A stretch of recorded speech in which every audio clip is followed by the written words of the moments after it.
ಹೊರತು ಖಂಡಿತವಾಗಿಯೂ ನಾನು ಯುದ್ಧ ಮಾಡಲಿಕ್ಕೆ ಸಾಧ್ಯ ಇಲ್ಲ ಅಂತ ಆ ಕೌರವರ ಸೈನ್ಯವನ್ನು ಕಂಡು ಉತ್ತರ ಕುಮಾರ ಭಯಭೀತನಾಗಿ ಹೇಳ್ತಾ ಇದ್ದಾನೆ. ಆ ಅರ್ಜುನನ ಬಳಿಯಲ್ಲಿ ಓಡಾಡ್ತಾ ಇದ್ದಾನೆ ಉತ್ತರ ಕುಮಾರ. ನನ್ನನ್ನು ತಂದೆ ಶೂನ್ಯಪಾಲನಾಗಿ ನೇಮಿಸಿದ್ದಾನೆ.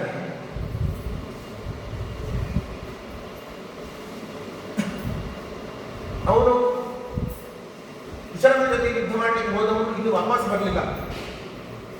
ನಾನೊಬ್ಬ ಪಾಲಕ, ಯಾವುದೇ ರೀತಿಯ ನನಗೆ ಪರಿಣಿತಿ ಇಲ್ಲ, ನನ್ನ ಸಮರ್ಥನಲ್ಲ.